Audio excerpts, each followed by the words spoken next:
Fraternity एक Mumtaz platform है जो कि मुल्क के मुख्तलिफ मदारिस के फारिग तहसील कानून पेशा वकला, असातिज़ा और तलबा पर मुश्तमिल है, जिसका मकसद मिल्लत इस्लामिया को कानून के मैदान में दरपेश चैलेंजेस का हल दरियाफ्त करना और साथ ही साथ मुस्लिम तलबा बिलखुसूस तलबा मदारिस जो कानून के मैदान में कदम रखना चाहते हैं, उन्हें रहनुमाई और गाइडेंस फराहम करना है। इस सिलसिले में ये इदारा मुख्तलिफ सेमिनार्स, वेबिनार्स मुनाकिद करता रहता है ताकि मिल्लत के नौजवान बिलखुसूस मदारिस के फजला को जदीद चैलेंजेस और मसाइल से रोशनास किया जा सके। आज का ये वेबिनार इसी सिलसिलतुज़्ज़हब की एक कड़ी है, जिसका उन्वान है मुस्लिम पर्सनल लॉ से मुताल्लिक पार्लियामेंट के जरिए पास किए गए कवानीन, तारुफ व तज्जिया। इसके मुहाजिर एडवोकेट मुफ्ती अबरार हसन नदवी साहब हैं, जो कि रिसर्च स्कॉलर हैं अलीगढ़ मुस्लिम यूनिवर्सिटी में, और आप एक काबिल कदर आलिम दीन, तजर्बाकार वकील और माहिर कानून हैं। आप दीनी व कानूनी मैदान में गिराकद्र खिदमात अंजाम दे रहे हैं। आपका ताल्लुक आलम इस्लाम की मशहूर दरसगाह दारुल उलूम नदवतुल उलमा से है, जहाँ से आपने अपनी इब्तदाई तालीम यानी आलमियत, फजीलत और तखस्सुस फिल इफ्ता किया है। उसके बाद आपने मरकजुल इमाम अबुल हसन अली नदवी फिल बुहूथी व दिरासातिल इस्लामिया के शोबे तहकीक से वाबस्ता रहे और वहाँ पर आपने एक साला तदरीब का कोर्स मुकम्मल किया। उसके बाद आप मदरसा ज़ियाउल उलूम रायबरेली में 5 साला तदरीसी खिदमात अंजाम दी, जिनमें बेशतर फ़िक़्ह इस्लामी की किताबें आपसे वाबस्ता रहीं और आप वहाँ के शोबे इफ्ता में बहैसियत रिसर्च स्कॉलर भी काम करते रहे। उसी दौरान फिर आप असरी तालीम की तरफ मुतवज्जे हुए और आपने अलीगढ़ मुस्लिम यूनिवर्सिटी से ग्रेजुएशन मुकम्मल किया। उसके बाद आपने लखनऊ यूनिवर्सिटी से 3 साल एलएलबी का कोर्स किया और उसके बाद बिजनेस लॉ में आपने एलएलएम किया, और एलएलएम करने के बाद आपने तकरीबन 2 साल सिटी लॉ कॉलेज लखनऊ में कानून के उस्ताद रहे, और फिलवक्त आप अलीगढ़ मुस्लिम यूनिवर्सिटी से वाबस्ता हैं और यहाँ से आप पीएचडी कर रहे हैं। आपकी पीएचडी का थीसिस है dynamism of and changing need of society. इंशाल्लाह जल्द ही आपकी पीएचडी भी मुकम्मल होने वाली है। आपने थीसिस सबमिट कर दिया है। उम्मीद है कि हम अगले प्रोग्राम में आपको डॉक्टर के साथ भी इंशाल्लाह मौसूम करेंगे। तो अब बिला किसी तमहीद के मैं चाहता हूं कि आप और आज के फाजिल महाजिर और आज आप सामीन के बीच में हायल हुए बगैर मैं आज के फाजिल महाजिर जनाब एडवोकेट अबरार हसन साहब नदवी के हवाले करता हूँ कि आप अपना मुहाजरा शुरू करना।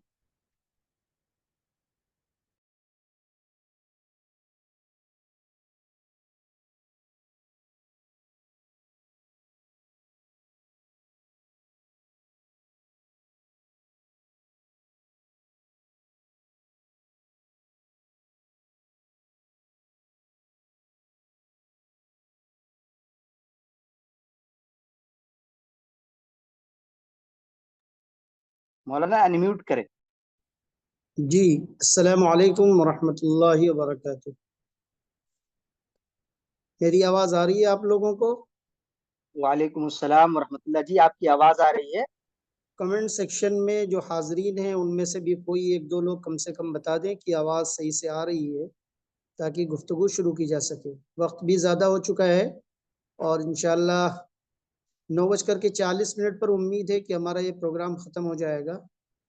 अब्दुल्ला भाई अगर बताएं तो लास्ट के 10 मिनट जो है वो सवाल जवाब का सेशन रख दिया जाए। जी बिल्कुल बिल्कुल, आपकी सवाब पर है।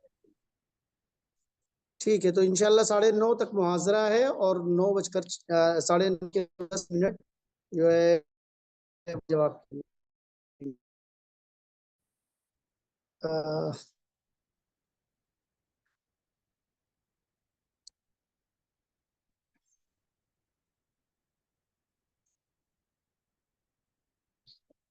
स्क्रीन अब्दुल्ला भाई रखेंगे? पीपीटी स्लाइड्स जो है वो नाजरीन की खिदमत में आएंगी या ऐसे ही गुफ्तगू करना है?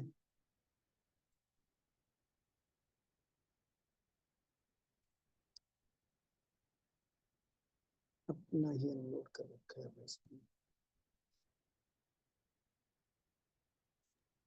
जी आप पीपीटी शुरू करें, इंशाल्लाह वो शेयर कर दी जाएगी। आप स्टार्ट, आप अच्छा, शुरू करें। ठीक कैमरा ठीक ऑन ठीक। कर लिया जाए। जी। जी, कैमरा फिर से मैं अपना ऑन कर रहा हूँ।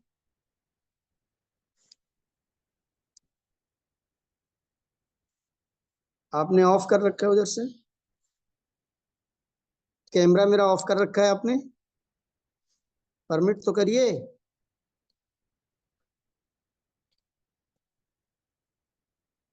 हाँ, शुरू करें। जी। बिस्मिल्लाहिर्रहमानिर्रहीम वसल्लल्लाहु अला नबीयिल करीम।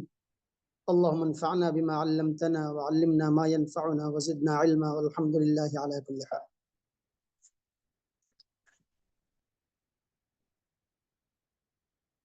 प्रोग्राम के ऑर्गेनाइजर अजीज़ी अब्दुल्ला नदवी, मदरसा लीगल फ्रेटर्निटी के हमारे दीगर अहबाब और लिंक के ज़रिए जुड़ने वाले और शामिल होने वाले तमाम ही अहबाब, अस्सलामु अलैकुम व रहमतुल्लाहि व बरकातुहू।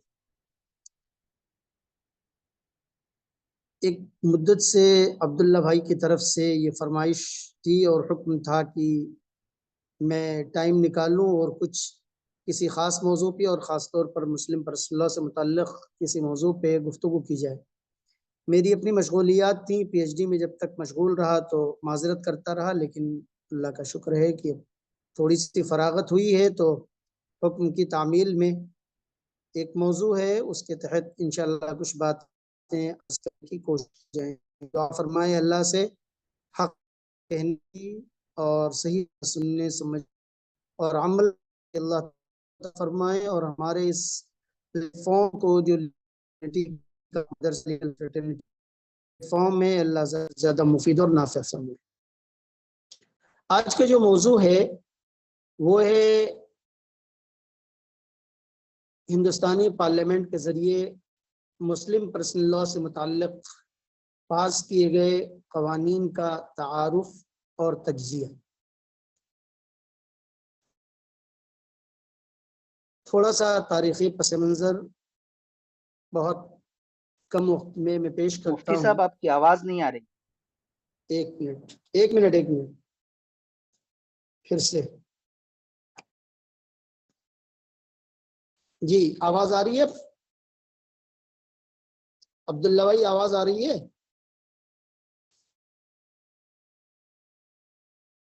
अब आवाज आ रही है? सामईन बता दें आवाज आ रही है नहीं आ रही? आवाज आ रही है? शुरू करता हूँ। बिस्मिल्लाहिर्रहमानिर्रहीम। पहले भी मैं अर्ज कर चुका कि ये जो प्रोग्राम है इसका मौजू है हिंदुस्तानी पार्लियामेंट के ज़रिए से मुस्लिम पर्सनल लॉ से मुताल्लिक़ जो कवानीन पास किए गए हैं उनका तारुफ और तज्ज़िया।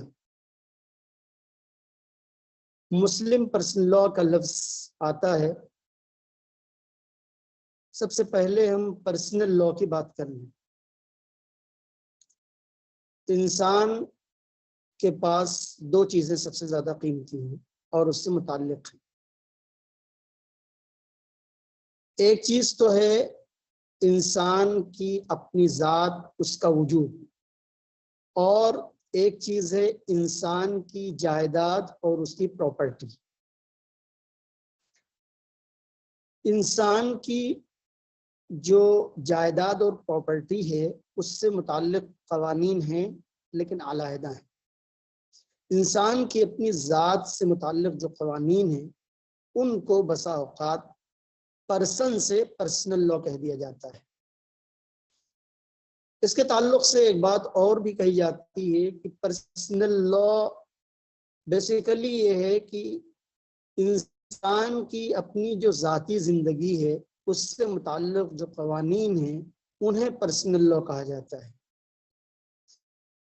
एक बात यही मैं अर्ज करता चलूं कि अगर पर्सनल लॉ की बात की जाए तो मुस्लिम लफ्ज के साथ पर्सनल लॉ का इतना जिक्र हमारे मुल्क में हो गया है कि ऐसा लगता है हमारे बिरादरान वतन भी और खुद मुसलमान भी यही समझने लगे हैं कि पर्सनल लॉ सिर्फ मुसलमानों का है और दीगर लोगों के पास नहीं है।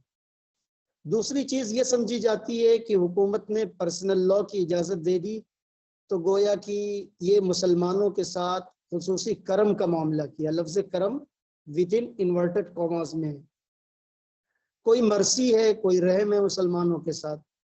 तो मैं यहाँ वाज़ेह करता चलूं कि ऐसा हरगिज नहीं है। मुसलमानों को जो मिला है पर्सनल लॉ के नाम से, वो कैसे मिला, क्या मिला, उसकी तारीख भी बताऊंगा। लेकिन क्रिश्चियन पर्सनल लॉ भी है और हिंदू पर्सनल लॉ भी है, पारसी भी है, सिखों का अपना मुतालबा है अलग पर्सनल लॉ का। तो इसलिए अगर किसी के जहन में ये गलत फहमी हो कि ये मुसलमानों के साथ खुसूसी रियायत की बात है तो वो गलत फहमी जहन से निकाल देनी चाहिए।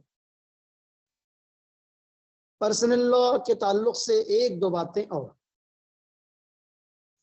एक बात तो ये है कि यूरोप में खासतौर पर चर्च यानी कलीसिया और वहाँ की जो हुकूमतें हैं, जो वहाँ का पढ़ा लिखा तबका था, उसके दरमियान जो एक खाना जंगी की कैफियत हुई। नो डाउट कलीसिया का अपना रोल ऐसा था कि वहाँ के लोग कलीसिया से बदजन हो गए थे और बगावत पर आमादा हो गए थे। तो और कई मौर्रिखीन ने लिखा भी है कि जो साइंसदान थे उन्हें जला दिया गया, उन्हें मार दिया गया, उनको सजाएं दी गई उनके रिसर्च पर, उनके तहकीक पर। तो उसकी वजह से वहाँ का एक बड़ा तबका ऐसा था जो मजहब से मुतनफिर और बदजन हो चुका था। तो उसने ये किया, ऐसा है कि तुम्हें हम एक एरिया दे देते हैं, तुम वहाँ पे जाके खुश रहो और तुम अपनी हुकूमत भी वहीं पे चलाओ, तुम अपना सब कुछ वहीं करो। तो गोया कि खुदा को बांट दिया गया कि जो इंसान की पर्सनल लाइफ है उसमें मजहब का कोई अमल दखल नहीं है। तो ये नज़रिया मगरिब में आया कि इंसान की अपनी ज़ाती ज़िंदगी भी ऐसी होती है कि जिससे किसी को कोई लेना देना नहीं होना चाहिए और किसी का कोई इंटरफेरेंस बिल्कुल नहीं होना चाहिए। तो पर्सनल लॉ की बेसिक तो एक वो समझना ज़रूरी है। मैं बात ये अर्ज करूं कि मुस्लिम पर्सनल लॉ तारुफ व तज्जिया के नाम से एक छोटा सा किताबचा, बल्कि असल में वो तकरीर है हज़रत काज़ी मुजाहिद साहब रहमतुल्लाह अलैह की, और ख़ुद हज़रत मौलाना मिन्नतुल्लाह रहमानी रहमतुल्लाह अलैह की अपनी भी बहुत ही कीमती तहरीरें शाया हुई हैं इस मौजू पे। उन्होंने जो बात लिखी है वो मैं गोशगुजार कर दूं कि पर्सनल लॉ की जो इसका पर्सनल लॉ की जो तसव्वुर है, ये तसव्वुर ही अपने आप में गलत है और मुसलमान इस तसव्वुर को नहीं अपना सकते। उन्होंने लिखा है कि ये खालिस मगरिबी तसव्वुर है, इस्लामी तसव्वुर नहीं है। और जब तलाक के मौजू पे बहुत ही गर्मा गर्म बहसें चल रही थी तो उसमें शायद किसी ने कहा भी था कि ये जो मुसलमानों का पर्सनल लॉ है, तो उनके की जो वजह थी, समझ लीजिए कि मुस्लिम पर्सनल लॉ शरिया एप्लीकेशन एक्ट उनसे अंग्रेज के दौरे हुकूमत में आज़ादी हिंद से 10 साल पहले पास किया गया। तो वहां पर मुस्लिम पर्सनल लॉ का लफ्ज आया। तो बसा औकात कुछ लोग ये भी कहते हैं कि मुसलमान आज जिस पर्सनल लॉ की बात कर रहे हैं ये तो अंग्रेजों का बनाया हुआ कानून है। तो हजरत काजी मुजाहिद साहब रहमतुल्लाह अलैह ने जो बात कही, मौलाना मिन्नतुल्लाह रहमानी साहब रहमतुल्लाह अलैह ने जो बात कही, और ये जो सवाल है, तीनों को मिला करके मैं एक बात अर्ज करूं कि शरिया एप्लीकेशन एक्ट, जिसको Muslim personal law with in bracket sharia application act कहा जाता है, उसके वजूद में आने का जो सबब था, जो उन बुजुर्गों ने बयान किया है, वो ये है कि किसी ज़माने में यहाँ का कोई ख़ानदान था, वो इस्लाम ले आया और उस ख़ानदान में बाप का इंतकाल हुआ और उसके बाद बहन और भाई के दरमियान जायदाद के बंटवारे का मसला आ गया। तो जो जायदाद के बंटवारे का मसला था उसमें बहन ने दावा किया कि बाप की प्रॉपर्टी से मुझे भी हिस्सा मिलना चाहिए। भाई ने, जो बहन थी मुसलमान, उसने अंग्रेज हाकिम के यहाँ जब मुकदमा दायर किया और कहा कि मैं मुसलमान हूँ और मुझे हिस्सा मिलना चाहिए, तो भाई ने यह दलील दी कि चूंकि मैं राजपूत घराने से हूँ और हमारे यहाँ कस्टम यह है कि लड़कियों को हिस्सा नहीं दिया जाता है बाप की प्रॉपर्टी में से। तो उस वक्त जो उलमा थे वो इस और अंग्रेज हाकिम ने फैसला लड़के के हक में कर दिया कि जो कुछ बाप की प्रॉपर्टी है वो लड़के को मिलेगी और लड़की को नहीं मिलेगी। उलमा ने एहतजाज किया, नाम साहब रहमतुल्लाह और दीगर थे। उन्होंने इतना जोरदार किया कि अंग्रेज परेशान हो गए और उन्होंने कि मुसलमानों के लिए ये रियायत रखी जाए कि अगर कोई ऐसा मसला आता है जो खालिस फैमिली लॉ से मुताल्लिक हो तो उसमें शरिया को ही लागू किया जाएगा। चुनांचे ये जो शरिया एप्लीकेशन एक्ट है इसमें कुल 6 सेक्शन हैं और उसका जो सेक्शन 2 है, जो दफा 2 है, उसमें क्लियर कट कहा गया कि if the parties are Muslim then the rule of decision shall be sharia, कि अगर दोनों ही फरीक मुसलमान हैं और कोई तनाज़ा इस तरह का आता है जो फैमिली अफेयर्स से रिलेटेड है, तो ऐसी सूरत में जो फैसले की बुनियाद होगी वो शरीयत होगी। तो जो इसका सेक्शन नंबर 2 है, जो दफा 2 है, उसमें बात कही गई और उसमें यह वाज़ेह कर दिया गया कि निकाह, तलाक, विरासत, हजानत यानी मैरिज, डिवोर्स, मेंटेनेंस और इस तरह की जो चीजें हैं, मीरास में भी, इनहेरिटेंस को भी कहा गया कि मीरास में भी जो फैसला होगा वो मुसलमानों की शरीयत के मुताबिक होगा।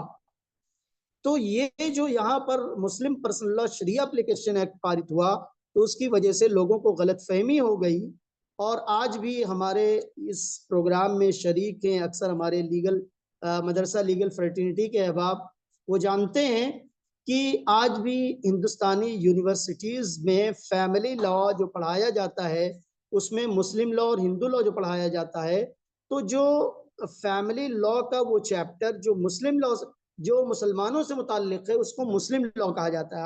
हालांकि एक कंप्लीट मुस्लिम लॉ नहीं है, ये सिर्फ उन अहकाम का मजमूआ है जो फैमिली से मुताल्लिक है, इसको मुस्लिम लॉ के नाम से जाना जाता है। तो इस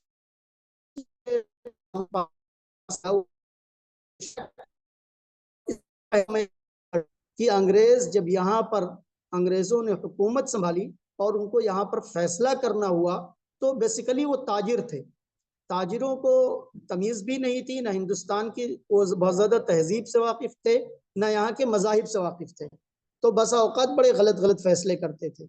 तो बहुत से मसाइल ऐसे पेश आए कि उन्होंने मजबूर होकर के ये कह दिया कि अगर मुसलमानों का मसला है तो मुसलमानों का कोई काजी होगा या इनका कोई आलिम होगा जो बताएगा कि शरीयत का क्या हुक्म है, और ऐसे ही अगर ये मसला किसी हिंदू का होगा तो उनके जो धर्म गुरु हैं जो ग्रंथों को जानते हैं वो बताएंगे कि फैसला कैसे होना चाहिए।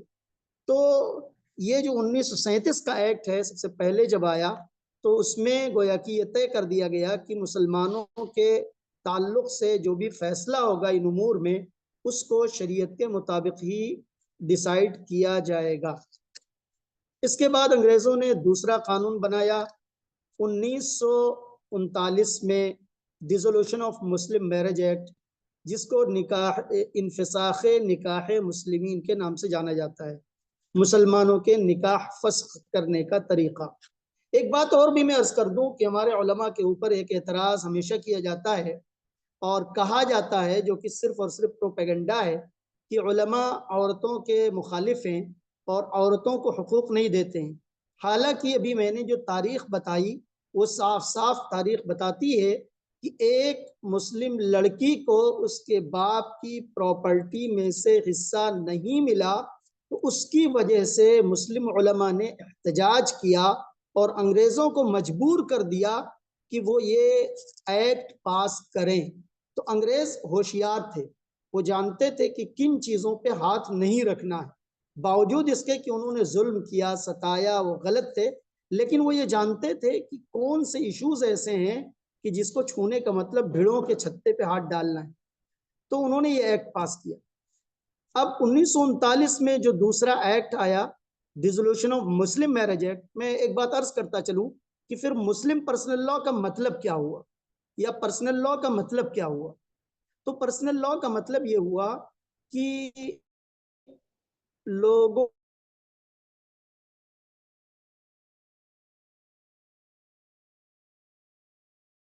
जो नशोनुमा होती है एक फैमिली में होती है, तो फैमिली से मुताल्लिक जो मसाइल हैं उन्हीं को पर्सनल लॉ कहा जाता है। और जब ये मुस्लिम पर्सनल लॉ की बात आती है तो शरिया एप्लीकेशन एक्ट की दफा 2 जो है उसमें बताया गया है कि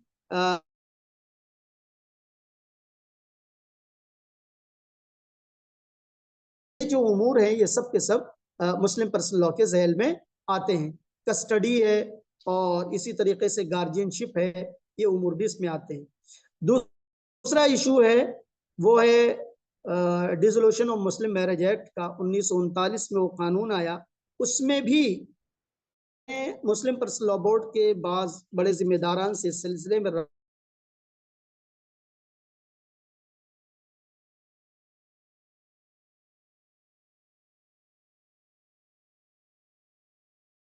तो उलमा ने अपनी सवाबदीद पर फाइनल किया था। बेसिकली वही है, हो सकता है थोड़े बहुत चेंजेस हो गए हों। तो उसमें जो ग्राउंड्स रखे गए औरतों की गोया की खलासी के लिए, औरतों को उनके अगर शौहर जालिम रहे हों तो उनसे निजात दिलाने के लिए, कि कब वो औरतें अपने तलाक का हक, यानी उनको तो तलाक देने का इख्तियार दिया नहीं गया है, अदालत के जरिए उनको तलाक मिलेगी, तो वो कौन से ग्राउंड्स हैं, क्या कंडीशंस हैं जिनको देखते हुए अदालतें उनके हक में तलाक का फैसला कर सकती हैं।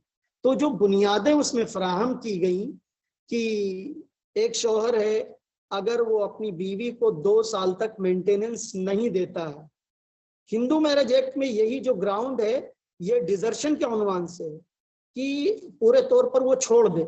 लेकिन मुस्लिम लॉ में ये है कि 2 साल तक अगर कोई शख्स बगैर किसी माकूल वजह के अपनी बीवी को नान नफका नहीं देता है तो बीवी को यह हक पहुंचता है कि वो उसके खिलाफ मुकदमा दायर करे और फस्खे निकाह का मुतालबा करे। इसमें क्रुएल्टी की बात कही गई है कि जुल्म करता हो। अब वो जुल्म, क्रुएल्टी, टॉर्चर मेंटल भी हो सकता है, फिजिकल भी हो सकता है, ग्राउंड को बहरहाल प्रूफ करना होगा। इसमें एक और बड़ा मशहूर मामला है, वो ये है कि अगर किसी औरत का शौहर गुम हो जाए और उसका कोई अता पता ना हो, हमारे मदरसे से जो फारिग उलमा इसमें मौजूद है, मुफ्तियान कराम, वो अच्छी तरह जानते हैं ग़ैबत मुनक़तिअ का लफ्ज़ इस्तेमाल किया गया है फ़िक़्ह की किताबों में। इस तरह से कोई शख्स गायब हो जाए कि उसका कोई अता पता हो, अता पता ना हो, नियर अबाउट्स ना हो उसके, और 4 साल तक उसकी कोई खबर ना मिले किसी तरह कि वो जिंदा है या मुर्दा है, कहाँ गया, कुछ नहीं पता। तो ऐसी सूरत में 4 साल अगर मुकम्मल हो जाते हैं तो फिर मान लिया जाता है कि वो शख्स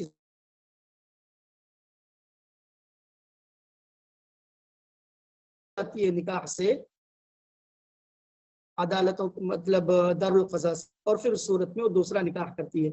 मैं यहाँ प्रयास करता चलूँ कि हज़रत थानवी रहमतुल्लाह अलैह की अल-हिलतुन नाजिज़ा लिल हलीलतिल आजिज़ा जो किताब है जिसमें खासतौर पर फ़िक़्ह मालिकी को गोया की मेयार मान करके ये फैसला किया गया है कि 4 साल तक अगर कोई गायब हो जाए तो फिर उसके बाद उसकी बीवी को हक होता है कि वो अपना निकाह दारुल क़ज़ा से फस्ख़ करवा करके दूसरा निकाह कर ले। और इस सिलसिले में मैं सिर्फ नाम ले लेता हूँ, आप लोग अगर इंटरेस्टेड हैं तो गूगल करके गुड़िया का जो केस था, गुड़िया और आरिफ का, उस केस को आप अगर देखें तो उसकी जो हकीकत है कि ये जो आरिफ था कैसे गुम हुआ था, फिर कैसे वापस आया, फिर क्या हुआ, यहाँ पे हेडिंग क्या लगाई गई, गूगल पे सारी चीजें मिल जाएंगी, देख लें, उसमें वही मसला था। तो इसमें जो 4 साल का फैसला किया गया कि 4 साल तक अगर नियर अबाउट का ना हो, ये फैसला कैसे आया? ज्यादातर लोग इसमें फ़िक़्ह से जुड़े हुए हैं तो वो जानते हैं कि फ़िक़्ह हनफी में अगर कोई शख्स गायब हो जाए तो उस गायब शख्स की बीवी को निकाह की इजाजत तब तक नहीं है जब तक कि उसके हम उम्र लोग यानी उसके शौहर के हम उम्र लोग दुनिया से खत्म ना हो जाए। यानी कोई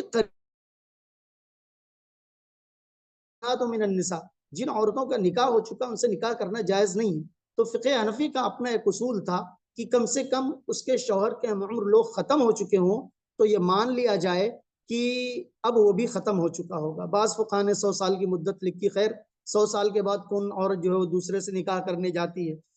तो इसमें जो मसला था वो 4 साल पे जो लाया गया वो अल-हीलतुन नाजिज़ा लिल हलीलतिल आजिज़ा में मालिकी फ़िक़्ह पर फतवा दिया गया और उसी को dissolution of Muslim marriage act में शामिल करवाया गया।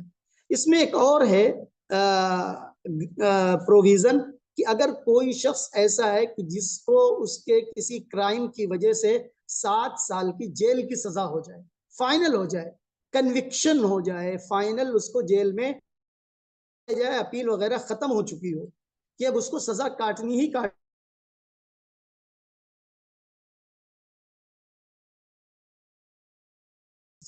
निकाह का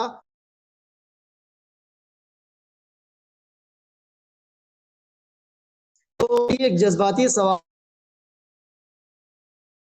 बोर्ड के प्रेसिडेंट खालिद सैफुल्लाह साहब दामद बरकातुहू से मैंने पूछा कि कभी हमारे नौजवान जो है वो बाज उसमें एक्ट्स में फंसा दिए जाते हैं, उनके ऊपर मुकदमा चलता है और ये मतलब प्रेमा फसाई पहले ही मरहले में लगता है कि ये बेचारा फंस गया, अब नहीं निकल करके आएगा, तो उसमें पूरी फैमिली इतनी जो है स्ट्रेस में होती है, तो कैसे 7 साल का जो है वो मान लिया जाए कि 7 साल की सजा हो गई है तो अब उसको जो है वो दूसरा निकाह कर लेना चाहिए।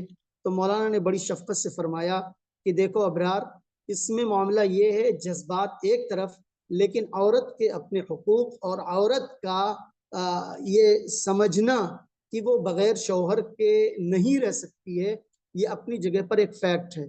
तो जज्बात को फैक्ट से मिलाया नहीं जाता है, इसलिए यहाँ पर जो 7 साल का प्रोविजन है वो बिल्कुल सही और दुरुस्त है। तो 7 साल जो जेल की सजा है उस पर भी गोया कि ये मामला का दारोमदार रखा गया और बाकी जो ग्राउंड्स हैं उनमें आजकल के दौर में एड्स वगैरह की बात है, यानी कोई ऐसी बीमारी पैदा हो जाए कि उसके साथ औरत का रहना नामुमकिन हो, तो शरीयत ने आज के कितना पहले ये बता दिया था कि वल्नरेबल डिजीज अगर हैं तो ऐसी सूरत में उसको इख्तियार है कि वो अपना निकाह फस्ख करवा ले। तो ये निकाह के फस्ख का जो कानून आया ये भी बेसिकली औरतों को हक दिलाने के लिए कानून आया। तो जो लोग उलमा पर और ख़ासतौर पर मुस्लिम उलमा पे इस तरह से एतराज़ करते हैं कि औरतों के हक की बात नहीं करते हैं, मसला ये है उनको समझना चाहिए और हमको समझाना भी चाहिए कि all India Muslim personal board हो या इस तरह की तंजीमें हो या हमारे जो बड़े उलमा हैं, जो अकाबिर हैं, वो हमेशा जुल्म के खिलाफ है। जुल्म करने वाला कोई भी हो, मर्द हो, औरत हो, कोई भी हो, तो जो जालिम है जालिम के खिलाफ है और जो मजलूम है वो मजलूम के साथ है हमेशा। यही इस्लाम की तालीम है कि जालिम का हाथ रोक दो और मजलूम का साथ दो। तो ये जो दूसरा एक्ट आया 1939 का, उसमें बेसिकली तलाक के ग्राउंड्स दिए गए, किसके लिए? तो के लिए। मैं एक बात यहाँ पे अर्ज करता चलूं कि पहली बात तो ये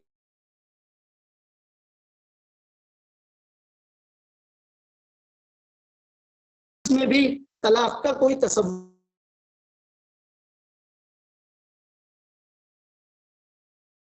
1955 से पहले और पास टीचर्स खुल के कहते थे कि जिस जमाने में हिंदू मैरिज एक्ट पास हो रहा था तो बहुत से पार्लियामेंटेरियंस थे जो गुस्सा होकर के भागते थे और हमारे अम्बेडकर जी चाहते थे कि किसी तरह यह कानून पास हो जाए और बकिया और लोग थे जो मुखालिफत करते थे कि नहीं, इससे तो धर्म बदल जाएगा। तो बहरहाल वो एक्ट पास होकर के रहा। तो अगर तलाक एक नागुज़ीर जरूरत नहीं होती तो ये दुनिया के कवानीन तलाक को अपने कानून में क्यों शामिल करते? तो इसलिए अगर इस्लाम पे एतराज किया जाता है कि इस्लाम की सारी बातें अच्छी हैं, बस इसमें तलाक एक गलत चीज है, अरे भाई इमरजेंसी एग्जिट है तो उसको इमरजेंसी एग्जिट ही समझना चाहिए। अभी बाकी और चीजें तलाक के ताल्लुक से इंशाल्लाह मैं आगे चलकर फिर करता हूँ। तो ये दूसरा कानून था। ये दोनों कानून चूंकि कब पास किए गए? 1937 में, 1939 में। अब आजादी के बाद, पोस्ट इंडिपेंडेंस, पोस्ट कॉन्स्टिट्यूशन, आइन के बनने के बाद मामला आया उसमें बाब सोम रखा गया फंडामेंटल राइट्स का, यानी बुनियादी हुकूक का। और बुनियादी हुकूक की इब्तिदा दफा 12 से हो रही है, आर्टिकल 12 से हो रही है।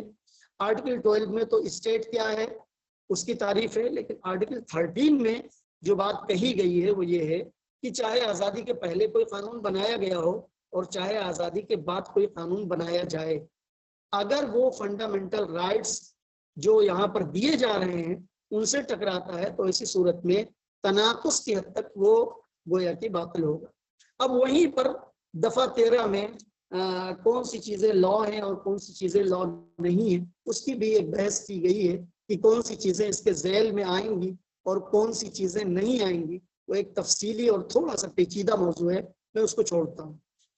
तो ये दो कवानीन तो आ गए। अब उसके बाद आईन में एक दफा रखी गई, दफा 44,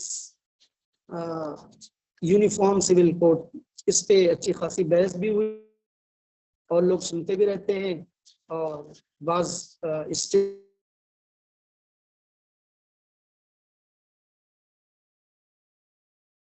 गवर्नमेंट जो इस सिलसिले में बहुत ज्यादा एक्टिव भी है। यूनिफॉर्म सिविल कोड के ताल्लुक से और जो तफसीलात हैं वो अपनी जगह पर, यहाँ पर मैं अर्ज कर दूं कि यूनिफॉर्म सिविल कोड लाने का क्या मतलब, क्यों लाना चाहते हैं। मिस्टर गोखले जिस जमाने में, गालिबन मिस्टर पाटिस्कर, मिस्टर गोखले ये नाम है, वजीर कानून पहले के रहे हैं, इन्होंने बास चीजों के सिलसिले में थोड़ी बहुत कानून साजी की तो कहा कि ये जो है यूनिफॉर्म सिविल कोड की तरफ हमारा एक कदम है और हम जो है कोशिश करेंगे और बनाएंगे। यूनिफॉर्म सिविल कोड का एक जो शोशा था, रह रहकर उसमें उबाल आता रहता है। और बहरहाल चूंकि जानती हैं हुकूमतें कि मुसलमानों का यह हसास मसला है, तो इसलिए इसको उठाती भी रहती हैं। मैं सिर्फ एक बात कह करके इस सिलसिले में हमारे जो साथी हैं उनको तवज्जो दिलाऊंगा कि मौलाना अली नदवी रहमतुल्लाह अलैह गालिबन राब्ते के इजलास में मक्के मुकर्रमा गए हुए थे और शायद हज का ज़माना आ रहा था या ऐसा था, तो वो मतलब अभी आया नहीं था, आने वाला था। तो वो जो है वहाँ उस शायद हज को छोड़ करके अभी एहराम नहीं बांधा होगा, चुनांचे वो यहाँ तशरीफ लाए और 1972 में जो मुस्लिम पार्टी कन्वेंशन हुआ था उसमें उन्होंने शिरकत की और उस वक्त उन्होंने लिखा था कि क़ज़ियतुल मौत वल हया, ये हिंदुस्तानी मुसलमानों के लिए मौत और जिंदगी का मामला।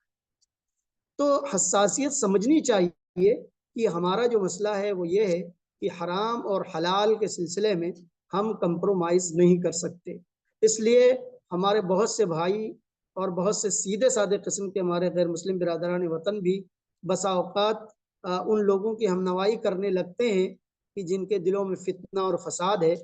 तो उनको भी समझना चाहिए कि यहाँ पर मसला हलाल और हराम का है, मामूली मसला नहीं है, हराम और हलाल। अच्छा, अदालतों का भी अपना तर्ज अमल है कि बसा औकात जो है अदालतें एसेंशियल्स और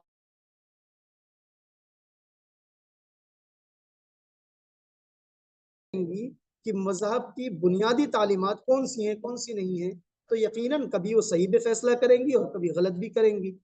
तो नतीजा ये है कि बहुत सी चीज़ों में इस तरह के जो है वो इस तरह की परेशानियां आती रहती हैं। बहरहाल टाइम हमारे पास चूंकि कम है इसलिए हम आगे, और इस बीच में 1939 से लेकर के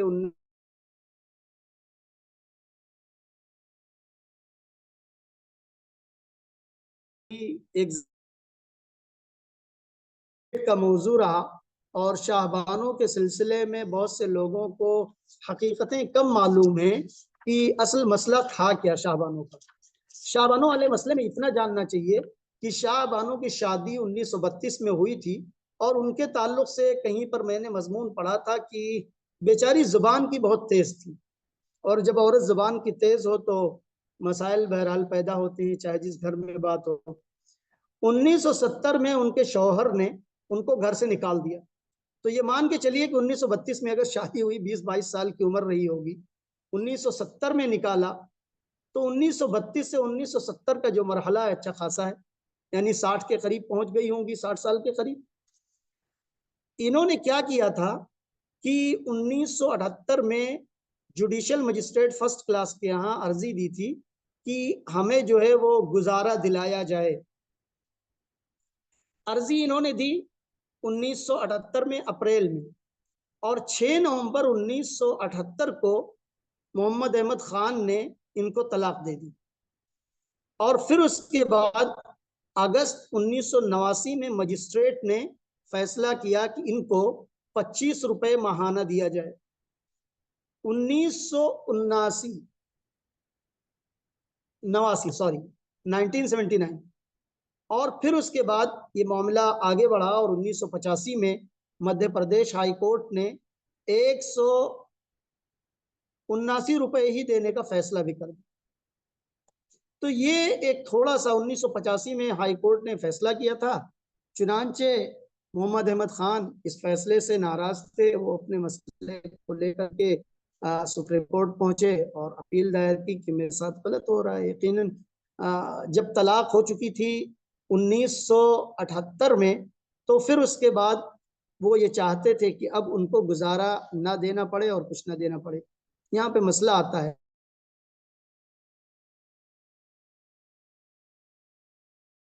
अगर तलाक हो जाती है तो तलाक की सूरत में गुजारा जो है वो इद्दत तक दिया जाएगा।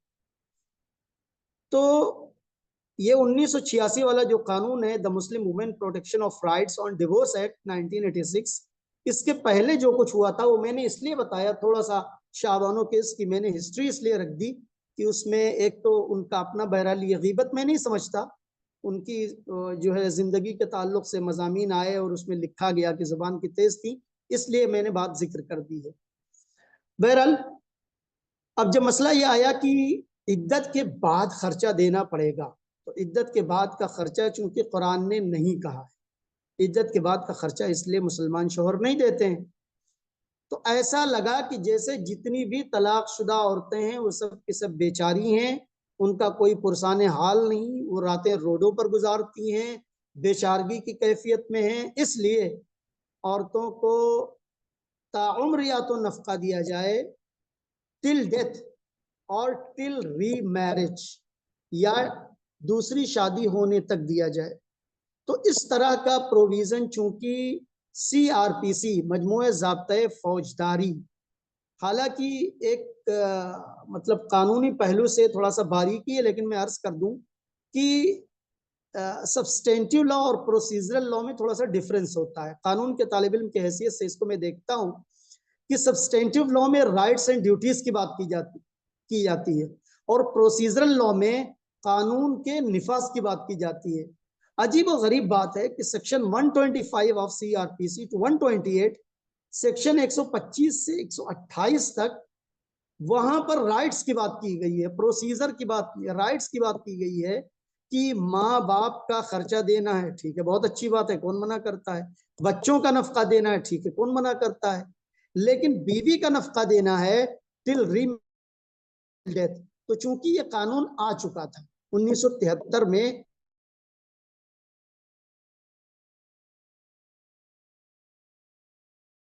बना हुआ था, उसकी दफा 125 से 128 में जो बात कही गई थी वो यही कि अगर बीवी को तलाक हो भी जाए तो गुजारे की पर्पज से, नफके की पर्पज से उसको बीवी माना जाएगा और नफका देना पड़ेगा।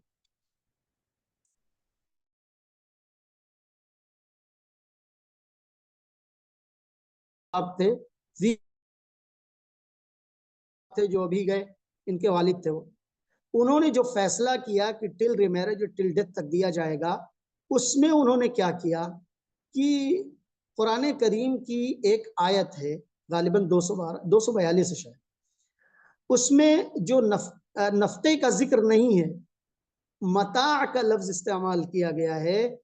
तो मता का मिस इंटरप्रिटेशन किया, और हो सकता है उनको किसी ने बताया हो और गलत बताया हो। यह भी मुमकिन है कि अपने तौर पर उन्होंने कुरान समझने की कोशिश की हो इन गुड फेथ और उनसे गलती हो गई हो। बहरहाल जो भी था, मामला तो हुआ। तो उन्होंने जो जजमेंट जिस अंदाज में लिखा, वो जजमेंट ये बताता है कि ये जो उलमा अब तक तफसीर करते रहे हैं कि मुतल्लका औरत को इद्दत तक नफका दिया जाएगा, इनका कहना गलत है। नफका दिया जाएगा, जिंदगी भर दिया जाएगा, यानी इस तरह से उन्होंने कुरान की एक नई तफसीर कर डाली। 1400 साल तारीख में जो बात किसी ने कही थी, किसी ने नहीं कही थी। मता का तर्जुमा मेंटेनेंस होता ही नहीं, नफके का तर्जुमा मेंटेनेंस का होता है और नफके के ताल्लुक से आयात मौजूद है। तो उन्होंने उसको देखने के बजाय अगर वो ये कहते सीआरपीसी में इस तरह का लिखा गया है और चूंकि ये जनरल लॉ है हम इसको सबके ऊपर अप्लाई करेंगे, तो किसी हद तक बात समझी जाती कि भाई कानूनी दावपेच है इसलिए वो कह रहे। लेकिन उन्होंने जब ये कहा कि कुरान का ये मतलब है, मैं आपसे अर्ज कर दूं कि मता के ताल्लुक से, जो मता का लफ्ज है, हमारे जो भाई यहाँ पर मदरसे बैकग्राउंड के बैठे हैं वो जानते हैं कि जो मुतल्लका औरतें होती हैं उनको जो नफका दिया जाता है वो किस सूरतों, यानी कौन सी सूरतें हैं जिसमें उनको मता भी दिया जाएगा। तो वो सूरतें ऐसी हैं, उसमें क्लासिफिकेशन किया जाएगा, देखा जाएगा कि औरत कैसी है। निकाह के वक्त उसका महर तय हुआ था या नहीं हुआ था, एक चीज। फिर उसके बाद कंज्यूमेशन ऑफ मैरिज, खलवत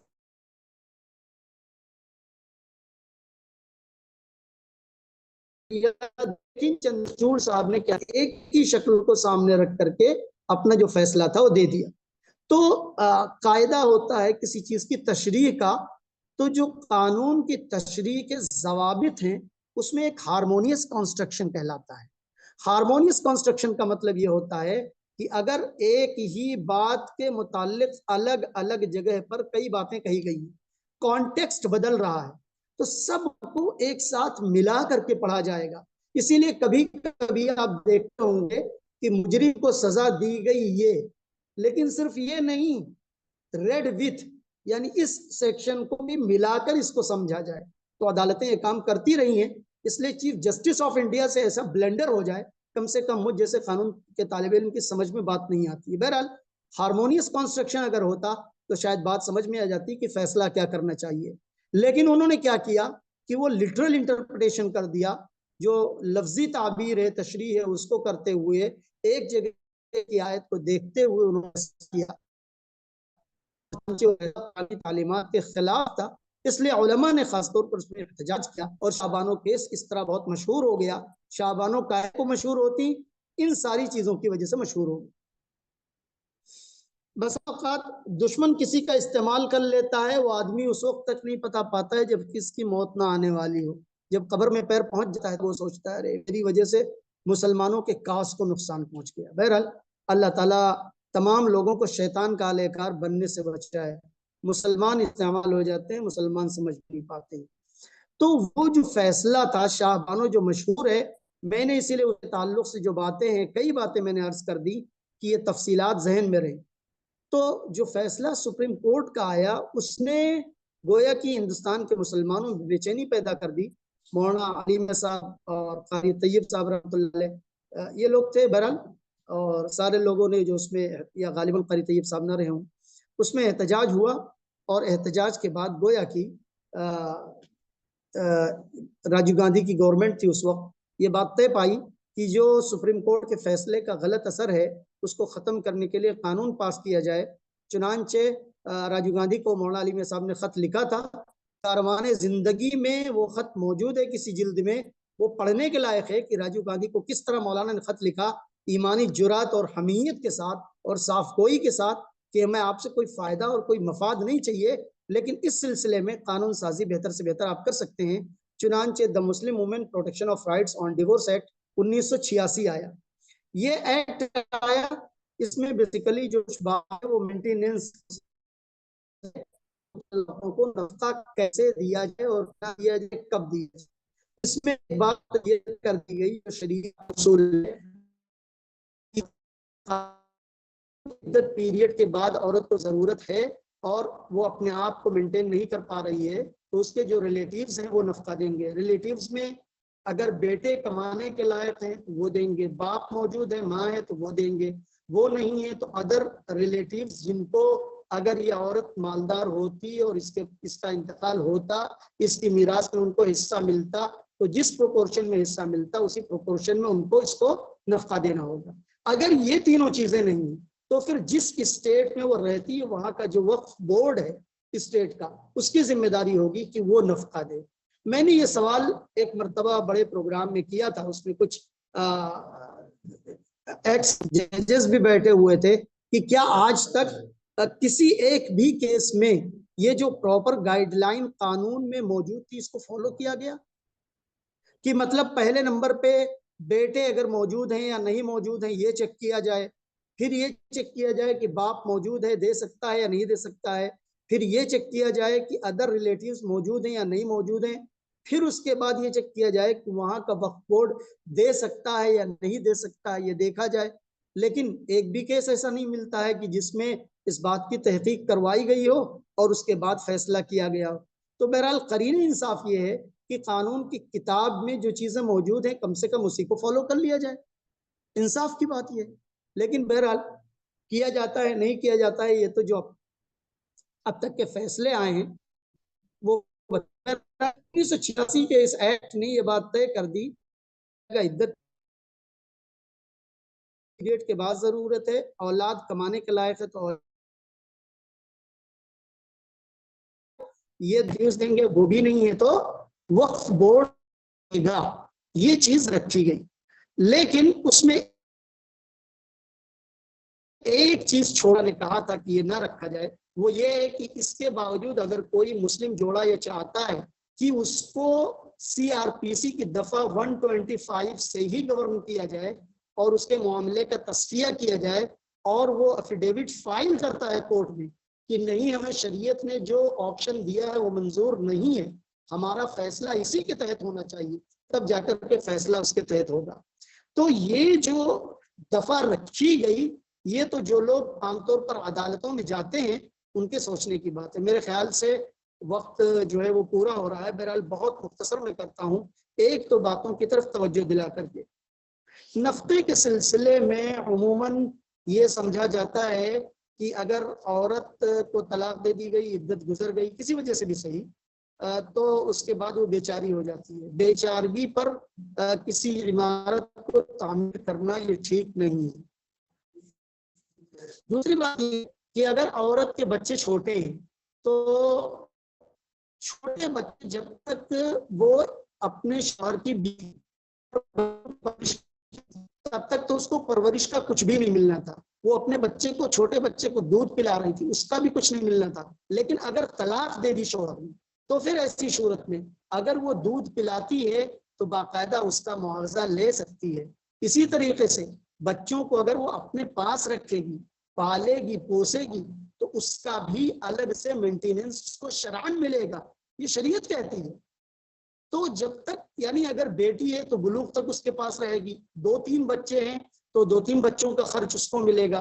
तो ऐसा नहीं कि रास्ते बंद हो गए, रास्ते बंद नहीं है, लेकिन अमूमन शरीयत का ये जो पहलू है इस पहलू पर न कभी गुफ्तगू होती है और न कोई गुफ्तगू करने को तैयार होता है।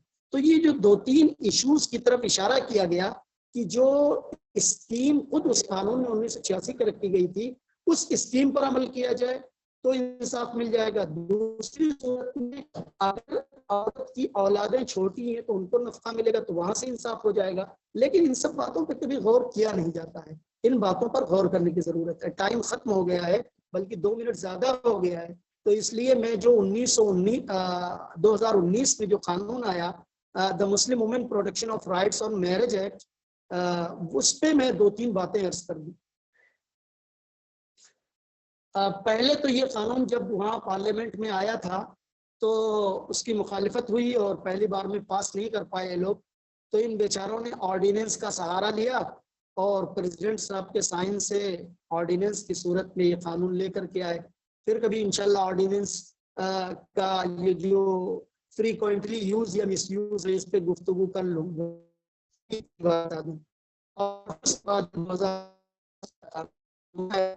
कानून जब ये ऑर्डिनेंस की शक्ल में आया था तो जिसे जीने की कोशिश की और तर्जुमा अल्लाह का शुक्र है हमारे बड़ों ने बुजुर्गों ने पसंद भी किया। और उसी वक्त मुस्लिम पर्सनल बोर्ड का इजलास हुआ था, उसमें जिम्मेदारों के पास तो बैठा भी था, गुफ्तगू कुछ की थी इस ताल्लुक से, वो मैं अर्ज कर देता हूँ कि ये जो कानून आया इसके बारे में हमारे कानून के जानकार थे, उन्होंने ये कहा था कि इससे ज्यादा लूला लंगड़ा अपाहिज कानून आज तक आजादी की तारीख में बना ही नहीं। वजह क्या है कि उसकी एक दफा भी ऐसी नहीं है जिसको वाकईतन इंसाफ के तराजू पर तौल करके जस्टिफाई किया जा सके। मसलन उसमें कई बातें ऐसी थी जो काबिल एतराज थी, और काबिल एतराज सबसे बड़ी चीज उसमें यही है कि शायरा बेगम जो केस आया 2017 में, जिसमें 3 तलाक को बैन किया गया, तो शरीयत में किसी भी मसलक में ये बात नहीं है कि अगर कोई 3 तलाक दे दे तो एक भी नहीं होती। लेकिन ये जो कानून आया, इसमें अलग ही रुख पे चले गए लोग, और इन्होंने कहा कि ये वाइड है, इलीगल है। यानी अगर आदमी 3 तलाक नहीं, कितनी भी तलाकें दे, तो उसकी 1 तलाक भी नहीं पड़ती है। अब 1 तलाक भी नहीं पड़ती है, तो तलाक के बावजूद अगर शोहर रुजू नहीं करता है, जिनके यहाँ एक भी पड़ती हो, अगर रुजू नहीं करता है, तो रुजू के बगैर तो आदमी अपनी बीवी को रख भी नहीं सकता है। दूसरी चीज उसमें यह थी, the custody of minor children shall be given to the wife, कि माइनर जो बच्चे हैं, नाबालिग हैं, उनकी कस्टडी माँ को ही दी जाएगी। तो उसमें एक सिचुएशन ये पैदा हो रही थी कि अगर किसी औरत को तलाक उसकी बदकिरदारी की वजह से दी गई हो, बदचलन हो, मारूफ हो कि इसने, कि इसका काम ही बेहयाई करना, तो अगर माइनर चिल्ड्रन को माँ के पास रखा जाता है तो माँ कैसी हो जाए। तो यहाँ पर वेलफेयर ऑफ चाइल्ड को कहाँ देखा गया। तो इस तरह के इतने जो है इसमें सुराख थे कि सुराख ही सुराख दिख रहे थे। तो इसीलिए हमारे पास कानून के जानकारों ने कहा था कि आज़ादी के बाद से इतना ज्यादा लूला लंगड़ा अपाहिज कानून आया है। बहरहाल इसमें और भी कवानीन हैं, और खासतौर पे वक्फ के ताल्लुक से भी कानून है, उस पर भी गुफ्तगू होनी चाहिए थी। हमारी टीम ने माशाल्लाह औकाफ के कानून के एकेडमिक व्यू से भी और प्रैक्टिकल व्यू से भी बहुत ज़्यादा वाकिफ और जानकार एडवोकेट फरहान हबीब नदवी साहब माशाल्लाह मौजूद हैं। मैं अब्दुल्ला भाई से दरख्वास्त करूंगा कि वो एडवोकेट फरहान हबीब साहब का जो एक मुहाजरा रखें, और ख़ासतौर पर कानून वक्फ के ताल्लुक से जो जानकारियाँ ज़रूरी हैं वो फराहम कराई जाए। एक मुख्तसर से वक्त में कोशिश की है मैंने इन चारों एक्ट्स को जो है वो समेटने की और कुछ ना कुछ बताने की, और उसमें शाहबानो केस का भी मसला आ गया और शायरा बानो का भी जिक्र ही आया। और एक बात और भी मैं अर्ज कर दूं कि 19 शाह बानो केस के असर को 1986 के कानून से बदल दिया गया, लेकिन अदलिया ने फिर चंद ही सालों के बाद डेनियल लतीफ़ी वाले केस में उस फैसले को फिर से, यानी इस कानून के असर को फिर से खत्म कर दिया, और वही वाली सूरत हाल आ गई कि टिल री मैरिज और टिल डेथ नफका देना पड़ेगा।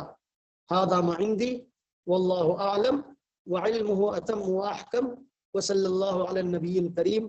अल्लाह ताला हम सबको कहने सुनने से ज़्यादा अमल करने की तौफीक अता फरमाए। हमें कानून को समझने की और उसकी जो मुश्किलात हैं उनको समझने की और उसका सही हल निकालने की अल्लाह ताला तौफीक अता फरमाए। मैं थोड़ा सा वक्त दे रहा हूँ, अगर किसी के जहन में कोई सवाल है तो वो सवाल किया जा सकता है। जी, जिनको कोई सवाल करना हो तो वो हैंड रेज करें, तो उनको अनम्यूट कर दिया जाएगा।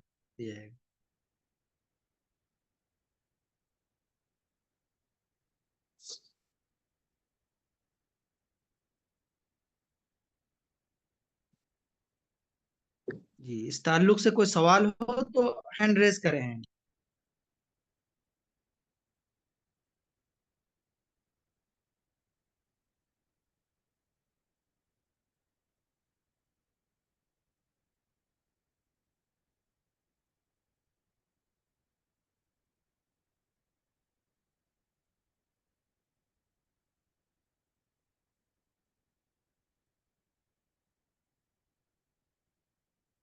आप चैट बॉक्स में भी कुछ पूछ सकते हैं।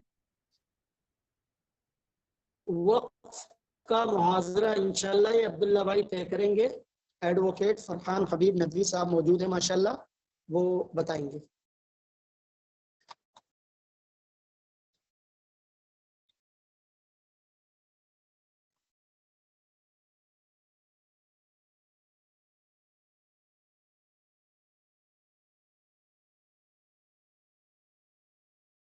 अब्दुल्ला भाई,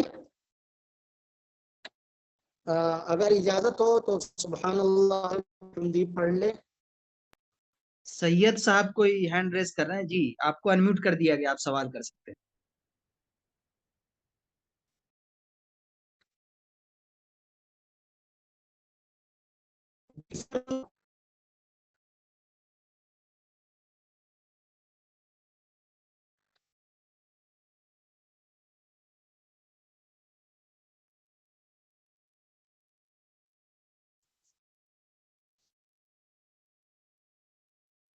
चलिए, उन्होंने अपनी बात मैसेज से कह दी।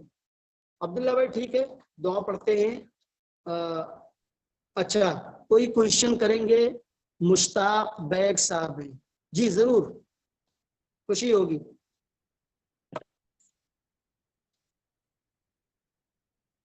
अगर आपका सवाल लंबा है अब्दुल्ला भाई, चैट बॉक्स में मेरा नंबर आप दे दें।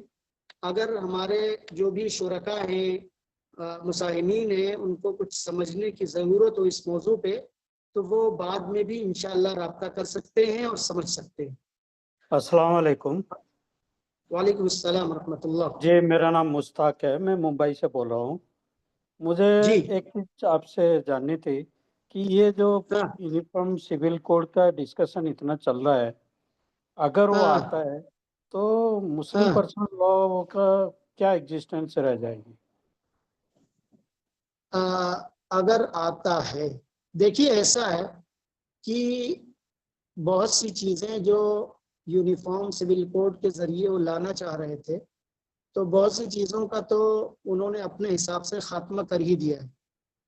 एग्जिस्टेंस असल हमारे अमल से रहेगा। अगर हम अपना अमल शरीयत के मुताबिक रखते और अल्लाह उसके रसूल को हम बड़ा मानते हैं और उसके मुताबिक जिंदगी गुजारने की कोशिश करते हैं, तो हमारे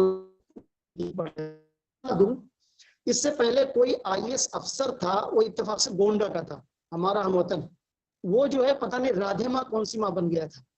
मुझे याद है कि मैं एलएलबी के आखिरी साल में था और हमारे प्रोफेसर साहब पढ़ा रहे थे, सीआरपीसी पढ़ा रहे थे, ऐसे कोई बात आई तो उसमें मैंने कहा कि इसने अपनी बीवी को, अपने बच्चों को जो सताया है और ये जो ऐसा बन गया है, तो इसको सजा देनी चाहिए। तो प्रोफेसर साहब ने मुस्कुराते हुए बड़ी अच्छी बात कही, कहने लगे कानून को क्या पड़ी है कि आपके घर में घुस करके जाए और कहे कि सजा मिलेगी।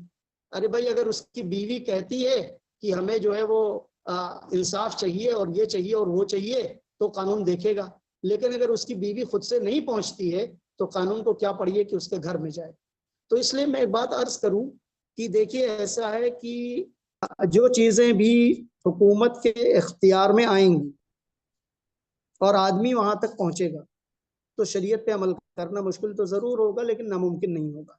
लेकिन अगर हम ये तय कर लें कि कम से कम हमें हिंदुस्तान में रह करके इजाजत है फैमिली मैटर्स में शरीयत को फॉलो करने की, तो उस सूरत में हम कर सकते हैं। नहीं, यूजुअली हम लोग ये देख रहे हैं, समझ लो कि मुस्लिम औरतें जब तक शादीशुदा हैं तो शरीयत को मान के चलते हैं, और एक बार अगर तलाक हो गया तो 2019 का जो एक्ट आया उसको सपोर्ट करते हैं और बोलते हैं कि ये सही है, क्योंकि उनको तलाक मिल गया है, इसलिए उनको वो सही लगता है, और वो लोग अपना शरीयत से अपना अटेंशन डाइवर्ट कर देते हैं जो नया एक्ट है उसके तरफ। हाँ, तो क्या होता है ना, लोग शरीयत को चूज करते हैं अपने बेनिफिट के हिसाब से, कर वही दूं। औरत। हाँ, वो एक बात मैं अर्ज कर दूं कि जी। उमूमन जितने भी केसेस कोर्ट्स में पहुंचते हैं, हम्म। यकीनन कुछ औरतों के साथ जुल्म होता है, वो जुल्म नहीं होना चाहिए। लेकिन जो केसेस कोर्ट में पहुंचते हैं उसमें उमूमन लड़की के ऊपर जुल्म हुआ हो या न जुल्म हुआ, दोनों ही सूरतों में आमतौर पे लड़की वाले लड़के को सबक सिखाना चाहते हैं और बदले की भावना से काम करते हैं। जो मतलब अब तक देखने में चीजें आई हैं कि इसकी नाक रगड़ देंगे, इसको हम बता देंगे, इसके ऊपर हम डावरी केस लगवा देंगे और फला कर देंगे, तो ये इंतकामी जज्बे से जाते हैं और जाहिर सी बात है आदमी इंतकाम में अंधा हो जाता है। तो ऐसे लोगों को काउंसलिंग की जरूरत है, उनको समझाने की जरूरत है कि भाई तुम अपनी अना की तस्कीन के लिए ऐसा तो कर रहे हो, लेकिन ये तो सोचो कि शरीयत की पामाली कहाँ पे हो रही है। तो उसमें एक तरफ उनकी काउंसलिंग की जरूरत है और दूसरी तरफ अगर हुकूमत इस तरह का कोई कानून बनाती भी है, तो पहली बात तो यह है कि वो बना, अभी तक इनके पास कोई कानून है नहीं, कोई ब्लूप्रिंट भी नहीं है। अगर कानून बनेगा, बनने के बाद उसको सुप्रीम कोर्ट में चैलेंज भी किया जाएगा कि ये कॉन्स्टिट्यूशनल नहीं है, ठीक है, उसके अलग ग्राउंड्स भी होंगे। अब वो कहाँ तक बात होगी, कहाँ तक नहीं होगी, लेकिन जो चीज गैर कानूनी है उसके गैर कानूनी या गैर आईनी होने के लिए लड़ाई तो लड़ी जाएगी। जी, और कोई सवाल? शुक्रिया सर। जज़ाकुमुल्लाह खैर व बारकल्लाहु फीक। जी। अब्दुल्ला भाई अब दुआ पढ़ी जाए। सुब्हानल्लाह व बिहम्दिह, सर मेरे सुब्हानकल्लाहुम्मा व बिहम्दिक। एक कुछ सवाल है हाथ लेकिन वो बढ़ाओ। काफी देर से हैंड रेज कर रही है उनको। अच्छा अच्छा ठीक है, सुन लेते हैं, सुन लेते हैं। जी फरमाए।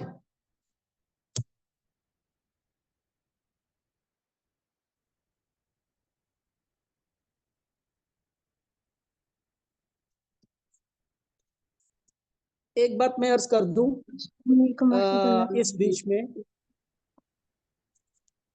एक बात अर्ज कर दूं, आपका सवाल भी सुन रहा हूं कि मुस्लिम बच्चों को और ख़ास तौर पे मदरसा बैकग्राउंड के जो अहबाब ग्रेजुएशन कर चुके हैं और लॉ की तालीम हासिल करना चाहते हैं, ये बात मैं इसलिए अर्ज कर रहा हूँ कि मैं खुद एक जगह जो है खिदमत अंजाम दे रहा हूँ, जामिया कॉलेज ऑफ लॉ में मदारिस के फारिगीन आना चाहते हैं तो इंशाल्लाह उनके लिए जो भी रियायत हो सके इंशाल्लाह उनकी तालीम का बेहतर निज़ाम भी है। तो जो लोग ग्रेजुएशन कर चुके हैं, MHCET का जो है फॉर्म भरा जा रहा है, 27 तारीख उसकी लास्ट डेट है। अगर हमारे कुछ भाई करना चाहें तो अमूमन सवाल करते रहते हैं कि इस सिलसिले में रहनुमाई करें, तो यहाँ का ऑप्शन खुला हुआ है ऐसे लोगों के लिए। वो लोग बाद में हमारे ज़ाती नंबर पर मशवरा कर सकते हैं। जी, किसी का सवाल था, हैंड सवाल रेज कर किया सकते हुआ हैं। है, बताएं। अस्सलाम वालेकुम रहमतुल्लाह। वालेकुम अस्सलाम। सर मेरा ये क्वेश्चन था कि हम क्यों एक शाख को बचाने में लगे हुए हैं जो कि पर्सनल लॉ है। क्या कुछ ऐसा नहीं किया जा सकता जिससे हम अपना क्रिमिनल लॉ और एविडेंस लॉ भी रिट्रीव कर लें? अच्छा, आपका सवाल ये है कि हम पर्सनल लॉ को से आने में क्यों लगे, है ना? यही सवाल है आपका। देखिए ऐसा है कि आईन में जो फंडामेंटल राइट्स का चैप्टर है, बाब सोम है, बुनियादी हुकूक की बात है, उसमें मजहबी आज़ादी की बात कही गई है। ठीक है, तो मजहबी आज़ादी में भी हुकूमत नहीं चाहती है कि थोड़ी बहुत चीज़ें जो हमारी शनाख्त यानी कल्चरल आइडेंटिटी का भी इशू है और रिलीजियस आइडेंटिटी का भी इशू है, हमारे मजहब की जो बुनियादें हैं उन पे अमल करने के लिए हमको बुनियादी हक दिया गया है। एक बात। दूसरी बात यह है कि जहाँ तक क्राइम्स की बात है और जहाँ तक दूसरी चीज़ें हैं, उनके सिलसिले में चूंकि ये इस्लामी मुल्क नहीं है तो यहाँ पर क्राइम्स का अलग अलग मेयार नहीं है, इस बुनियाद पर जो है बात नहीं की जाती है। वरना अगर सब कुछ नाफिज हो जाए, इस्लामी कानून नाफिज हो जाए तो क्या कहने। मुझे याद आता है कि शायद उद्धव ठाकरे के भाई हैं, उन्होंने कभी जब यहाँ पे हिंदुस्तान में रेप बहुत हो रहे थे तो उस मौके से कहा था कि अगर इस मुल्क को इन बुराइयों से बचाना है तो इस्लामी कानून नाफिज कर दो। उनको तो हमारी छोटी छोटी चीज़ों से परेशानी है, तो चे जाए कि वो तो ये भी नहीं चाहते हैं कि ये जो चंद चीज़ें बची हैं ये भी बचें। तो ऐसा नहीं है कि हम पूरी शरीयत छोड़ करके इसी को बचाने में लगे। आईन में जो गुंजाइश रखी गई थी कि आप अपने मजहबी उमूर में अपने मजहब के मुताबिक अमल करने के लिए आज़ाद हैं, वो यही चंद चीज़ें ही बची थी। मेरे ख्याल से मेरी बहन का जो सवाल था उसका जवाब मैंने दिया, शायद समझ में आया होगा।